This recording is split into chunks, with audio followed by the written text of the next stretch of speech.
Di era yang begitu cepat berubah dan penuh gejolak media sosial, kita seringkali disuguhi fenomena viral yang muncul dan menghipnotis perhatian banyak orang.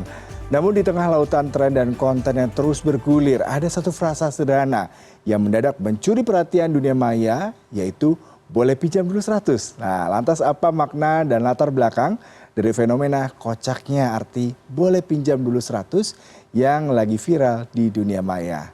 Untuk membahasnya sudah bergabung melalui sambungan virtual perencana keuangan Prita Absari Gosi. Selamat pagi Mbak Prita. Selamat pagi Mas Yuda. Ya, ini pinjam dulu 100 itu jadi meme-nya di mana-mana dan jadi joke ya. Nah, kalau kita bicara secara esensial nih Mbak, frasa ini merupakan lelucon dan sindiran yang sebenarnya mungkin boleh jadi ditujukan kepada individu yang kerap meminta pinjaman uang tetapi nih sulit untuk mengembalikan sesuai dengan kesepakatan waktu. Nah, apa sebenarnya arti dari boleh pinjam dulu 100 ini dari sudut pandang Mbak Prita? Ya, jadi kalau misalnya ada orang yang bilang seperti itu sebetulnya memang betul arahnya sindiran karena kan memang mereka bilangnya pinjam dulu 100 supaya silaturahmi tidak putus. Itu kan sebenarnya menandakan bahwa minjemnya gampang, balikinnya kok lama banget gitu. Jadi silaturahminya nggak putus-putus gitu kan. Nah, memang fenomena bahwa kita minta pinjaman gitu kepada orang lain ataupun kepada rekan kerja, saudara, teman, itu suatu hal yang kerap terjadi di Indonesia. Alasannya banyak ya, dari mulai mungkin dia tidak memiliki kemampuan untuk meminjam ke platform yang memang resmi ataupun lembaga keuangannya resmi, atau yang kedua mungkin merasa bahwa jumlah pinjamannya juga sangat kecil, mungkin hanya sekedar dibayarin makan dulu atau misalnya minta tolong ditalangin apa dulu gitu ya, atau yang ketiga memang simply betul-betul dari habitnya itu memiliki rasa bahwa nggak apa-apa deh minjem aja dulu gitu ya sama siapapun karena dia punya rasa oh saya males gitu ambil dari alokasi yang saya punya ataupun juga memang beneran nggak ada tetapi dia tidak bisa mengendalikan keinginannya saja gitu untuk melakukan konsumsi. Berarti di sini ada kecenderungan memang meningkatnya kebutuhan untuk meminjam uang karena tadi ada culture, kemudian ada kebiasaan. Dan yang menarik kenapa menjadi suatu jargon yang sepertinya permisif ya ketika kita bicara mengenai hutang piutang. Lebih gampang orang meminjamkan daripada menagih. Kenapa ini menjadi sebuah culture dan sebuah kebiasaan yang kalau boleh dibilang mengganggu ya Mbak dalam hubungan dan juga financially problem di tanah air? Betul. Kalau ditanya kenapa menjadi kultur, saya sendiri juga belum mendapatkan jawabannya. Tetapi kenapa orang banyak yang memang mengambil jalan untuk minjam dengan teman saudara ataupun mereka yang kenal. Pertama, karena bentuknya adalah umumnya soft loan, jadi tanpa bunga, kadang tanpa denda, kemudian juga ya pasti tidak ada debt collector ya kalau misalnya sampai dia terlambat membayar. Kemudian yang kedua ya rasanya mudah, apalagi kalau dia memiliki rekan, teman, saudara yang memang memiliki sifat agak permisif gitu. Permisif itu maksudnya kayaknya tuh dia gampang banget ya untuk ngeri atau mungkin sebenarnya dia nggak gampang tapi dia malas berkonflik gitu loh. Jadi pada saat misalnya ada yang minta tolong sama dia atau misalnya minta dipinjemin dulu, dia rasanya tuh bingung antara bilang enggak tetapi berkonflik atau ya udah kasih aja tapi konfliknya dalam hati. Akhirnya dia memilih untuk ya udahlah saya telan-telan sendiri aja lah perasaan ini. Nah, itu yang sebenarnya membuat budaya ini tuh jadi semakin berkembang dan pada akhirnya dianggap suatu hal yang biasa. Mhm.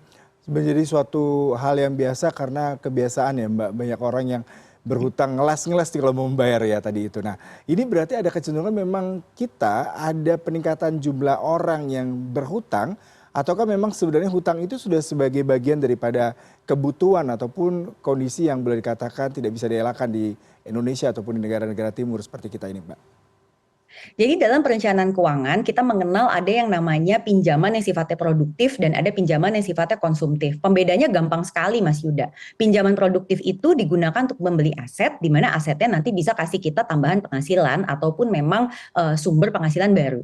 Sedangkan kalau pinjaman konsumtif itu simply memang dibelikan aset ataupun bahkan bukan aset jadi pengalaman yang memang ditujukan untuk konsumsi pribadi orang tersebut. Nah, yang fokus pada pinjaman konsumtif ini sebetulnya lumayan lumayan banyak, dan bahkan data yang legal saja dari OJK mengatakan bahwa di kuartal terakhir tahun ini menjelang libur Natal dan Tahun Baru, ternyata 67% penggunaan pinjaman online itu adalah untuk pembelian konsumtif. Nah, jadi Anda bayangkan, yang pinjaman online yang legal dan orang harus bayar bunga aja atau biaya itu mereka memang gunakan untuk pembelian konsumtif. Nah, berarti bisa simpulkan, oh berarti untuk mereka yang mungkin mengambil pinjaman itu dengan pinjaman lunak dengan tetangga atau saudara dan lain-lain juga untuk konsumtif juga. Nah, maka yang harus dicari tahu adalah kenapa sampai dia terdorong untuk melakukan pembelian konsumtif. Biasanya Mas Yuda, berdasarkan pengalaman-pengalaman kami selama ini,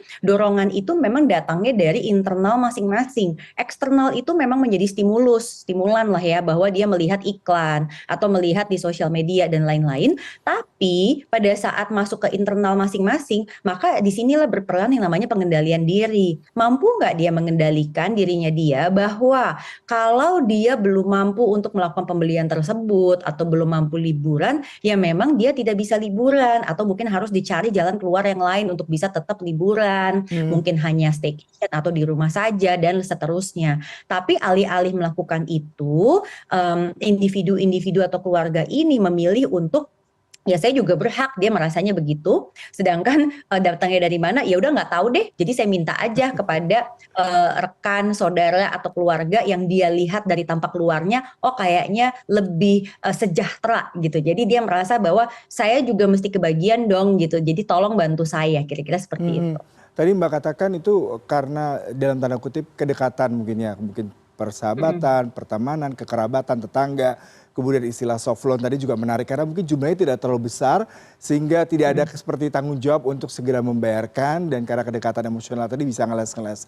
Nah bagaimana nih kalau buat kita yang menghutangkan atau meminjamkan uang menghadapi fenomena seperti ini Mbak? Karena memang kadang-kadang mulai mengganggu ya meskipun itu joke tapi kita juga pernah mengalami orang yang minjem uang kita tagih jauh lebih sulit ketika kita menagih daripada kita meminjamkan uang. Betul. Jadi pertama kita melihat motivasinya dulu. Motivasi mereka yang meminjam itu apa? Apakah betul-betul memang membutuhkan pertolongan, katakanlah memang musibah, terjadi sakit, kemudian memang proteksi yang ada tuh tidak mencukupi, ya tentu saja kita harus tergerak ya hatinya bila mana kita memiliki kelebihan, maka sebaiknya kita membantu. Nah, yang kedua adalah pada saat kita meminjamkan atau membantu, kita harus memahami kemampuan finansial kita juga. Dalam alokasi penghasilan kita, kalau kita bagi menjadi 3 Mas Yuda yang seperti biasa kita lakukan, living, saving, playing. Sebetulnya komposisi untuk meminjamkan atau membantu ini adanya di living. Kenapa? Karena living ini adalah sesuatu yang kita keluarkan dari biaya hidup kita. Dengan kata lain, kita mengorbankan konsumsi kita mungkin di bulan-bulan ini untuk membantu orang lain. Oleh sebab itu, pastikan Anda memang memiliki kemampuan untuk memberikan pinjaman tersebut atau bantuan tersebut. Lantas yang ketiga, kalau memang Anda melihat dan Anda menilai bahwa ini sesuatu yang sifatnya bantuan, ya barangkali niatnya juga bisa diganti gitu ya, yaitu memang kita mensedekahkan bila mana memang dia memiliki kelonggaran dia membayarkan, alhamdulillah. Kalau misalnya memang tidak pun, ya kita sudah menganggap itu sebagai sedekah. Otomatis pastikan jangan sampai mengganggu, 1, dana darurat Anda masing-masing. 2, jangan mengambil hak anak keturunan Anda dalam hal pendidikan dan lain-lain. Dan yang ketiga, jangan sampai Anda membantu mengutangkan, nah ini paling sering juga nih Mas, mengutangkan orang lain tetapi atas nama Anda. Karena pahami, apapun yang terjadi kalau sampai gagal bayar, kredit macet, itu Anda dan ahli waris Anda yang harus menyelesaikan, bukan orang yang Anda utangkan tersebut. Iya, ini menarik mengenai utang piutang Mbak. Kadang-kadang ada kondisi di mana kalau saya sendiri mungkin memberikan ilustrasi, ada orang mengutang, kita tahu nih jumlahnya mungkin tidak terlalu besar, tetapi kita tahu mungkin sulit untuk dikembalikan. Lalu kita memilih win-win solutionnya dan memberikan lebih kecil nominalnya dengan pemikiran pasti tidak akan kembali. Apakah ini tepat Mbak? Karena mengingat tadi problem ini akan berulang dan berujung konflik. Lalu tipsnya seperti apa untuk win-win solution nih Mbak? Supaya pertemanan, silaturahmi tetap terjalin, tapi juga kita tidak emosi karena uang yang dihutangkan tidak kembali. Ya, pertama tentu saja memang memiliki alokasi untuk bantuan sosial, sedekah, atau apapun yang Anda sebut namanya tersebut. Biasanya dari porsi living tadi itu kita ambil sekitar 5 sampai dengan 10%. Artinya kalau Anda memiliki penghasilan 10 juta rupiah per bulan, berarti Anda punya alokasi atau kelonggaran untuk membantu pihak lain mungkin antara 500 sampai dengan 1 juta rupiah.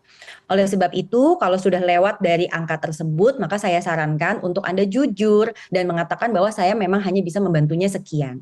Kemudian yang kedua, kalau misalnya Anda sudah meniatkan sedekah, ya sudah, berarti artinya Anda tidak perlu berpikir kapan harus menagih, Anda hanya tinggal menunggu saja. Nah, kemudian ketiga, pada saat Anda melihat bahwa, oh orang ini sepertinya ya, kalau misalnya saya lihat, oh dia tuh menggunakan ini ternyata untuk hal-hal yang sifatnya bukan suatu kebutuhan gitu dan musibah, ya mungkin untuk next time-nya Anda tidak bantu lagi, sesimpel itu. Mhm. Iya, wah menarik sekali ya. Sesuatu yang menjadi viral sebenarnya ada sebuah satir dari fenomena suka minjem tapi sulit untuk dikembalikan. Terima kasih Mbak untuk waktu dan perbincangannya pagi hari ini. Terima kasih Mas Yuda.